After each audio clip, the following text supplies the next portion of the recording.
అందరికీ నమస్కారం అండి. జగద్గురు శ్రీకృష్ణ ఛానల్కి స్వాగతం. ఈరోజు మంగళవారం, ఆషాఢ మంగళవారం.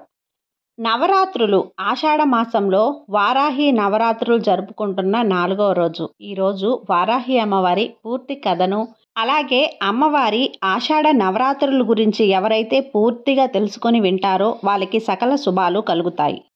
పూర్వం హిరణ్యాక్షకుడు అనే రాక్షసుణ్ణి సంహరించి భూలోకాన్ని ఉద్ధరించిన విష్ణు అవతారమే వరాహమూర్తి. ఆ వరాహమూర్తికి ఉన్న స్త్రీ తత్వాన్నే వారాహి అంటారు. వారాహి నవరాత్రులుగా మనం చేసుకుంటూ ఉన్నాం. సప్తమాతృకలలో ఒకరైన వరాహ స్వరూపం ప్రత్యేకమైనది. వారాహి అనగా భూదేవి, ధాన్యలక్ష్మి.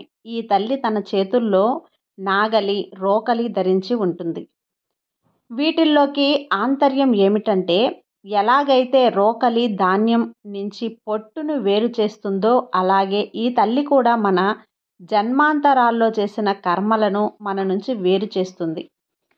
దుక్కి దున్నడానికి, భూమిని పదును పెట్టడానికి నాగలిని వాడినట్లుగా వారాహిదేవి కూడా మన బుద్ధిని సన్మార్గం వైపు వెళ్ళేలా ప్రేరణ చేస్తుంది. ఆషాఢ మాసంలో వారాహి ఆరాధన ప్రత్యేకం ఇందుకే. ప్రాణ సంరక్షణిగా ఆజ్ఞాచక్రంలో నివసించే ఈ తల్లిని ఆషాఢంలో ఆరాధించడం వెనుక ఒక విశేషం ఉంది. వర్ష ఋతువు ఆరంభంలో వచ్చే ఆషాఢ మాసంలో రైతులు భూమిలో విత్తనాలు చల్లటానికి తయారవుతారు.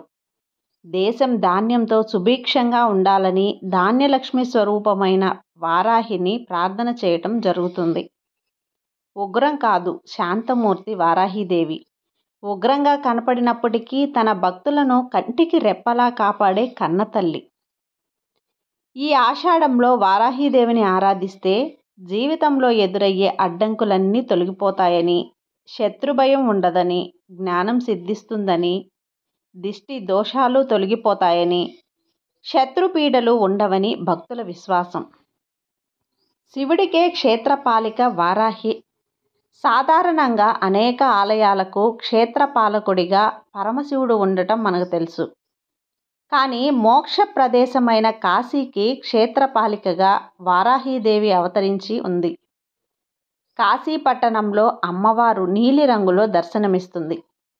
వరాహ రూపంలోనే 6 చేతులు, శంకు, సుదర్శన చక్రాలతో శిరస్సుపై చంద్రవంకతో ప్రశాంతంగా దర్శనమిస్తుంది. బృహదీశ్వరునికి కూడా క్షేత్రపాలిక కాశీకి మాత్రమే కాదు, తంజావూరులో బృహదీశ్వరుని ఆలయానికి కూడా వారాహిదేవియే క్షేత్రపాలిక. ఈ ఆలయంలో అమ్మవారు నల్లని రాతితో, వరాహ ముఖంతో నిండుగా ఉగ్ర రూపంతో దర్శనమిస్తుంది. ఆ రూపాన్ని చూడాలంటే ఎన్నో జన్మల పుణ్యం ఉండాలని దేవీ ఉపాసకులు అంటారు. పరమ పవిత్రమైన వారాహి నవరాత్రులను మనందరం కూడా భక్తి శ్రద్ధలతో జరుపుకుందాం. అమ్మవారి అనుగ్రహంతో పాటు సకల విజయాలను పొందుదాం. కీర్తి విజయాలను అందించే వారాహిదేవిని పూజించడం, వారాహి నవరాత్రులు చేయటం వలన మనం చేసే పనుల్లో అభివృద్ధి కలిగి సమాజంలో కీర్తి, గుర్తింపు పొందవచ్చు. అలాగే అనుకున్నది అనుకున్నట్లుగా జరిగి విజయకేతనం ఎగురవేయాలంటే వారాహిదేవిని ఆశ్రయిస్తే సత్ఫలితాలు ఉంటాయని మన పెద్దలు, గురువులు చెప్తున్నారు. మన విద్యా సంప్రదాయం ప్రకారం మనకు గల 4 ముఖ్య నవరాత్రులలో ఆషాఢంలో వచ్చే వారాహి నవరాత్రి ఒకటి. వరాహిదేవి లలిత పారాభట్టారిక సేనాని. లలిత రథ, గజ, తురగ సైన్య బలాలు అన్నీ వారాహి అధీనంలో ఉంటాయి. జూలై 6 నుంచి వారాహి నవరాత్రులు ప్రారంభమైన ఈ శుభ సందర్భంగా మనం ఇవన్నీ కూడా తెలుసుకుంటూ ఉన్నాం. ఈ సంవత్సరం వారాహి నవరాత్రులు జూలై 6వ తేదీ నుంచి ప్రారంభమై జూలై 15వ తేదీలో ముగుస్తున్నాయి. ఈ 9 రోజులు అమ్మవారిని ఒక్కొక్క రోజు ఒక్కొక్క అలంకారంతో పూజించి ఆరాధిస్తారు. చివరిలో జరిగే వారాహిదేవి ఊరేగింపు ఉత్సవాలు అత్యంత వైభవంగా జరుగుతాయి. నరఘోష, నరదృష్టి, దృష్టి దోషాలు పోగొట్టే వారాహిదేవి ఎవరైనా జీవితంలో విజయ పరంపరలు సాగిస్తూ ముందుకు దూసుకెళ్తున్నప్పుడు అసూయపరుల దృష్టి దోషాలు తగలడం సహజం. అలాంటి దృష్టి దోషాలు, నరఘోష, మానసిక వ్యాధులు, సమస్యలు, పిశాచ పీడ, భయాందోళనలు వంటివి తొలగిపోవడానికి వారాహిమాత పూజ చాలా విశేషమైనది. ఇప్పుడు ఉన్మత్త వారాహీదేవి గురించి తెలుసుకుందాం. ఉన్మత్త వారాహీదేవి 8 భుజాలతో కూడిన దివ్యమైన తల్లి. ఆ తల్లి యొక్క ఉగ్ర రూపం అన్నమాట. ఆమె శ్రేయస్సు మరియు సమృద్ధిని సూచిస్తుంది. ఆమె పేరు ఉన్మత్త అంటే శక్తివంతమైన మరియు వారాహి అంటే ఆడపంది నుంచి వచ్చిందన్నమాట. వారాహి తన ప్రతి చేతిలో ఒక దంతాన్ని పట్టుకొని ఆమె ధైర్యంగా, నిర్భయంగా మరియు స్వతంత్రంగా ఉన్నట్లు చూపించడానికి గేదెపై కూర్చొని ఉంటుంది. గేదె శక్తి యొక్క దేవత అయిన శక్తికి ప్రాతినిధ్యం వహిస్తుంది.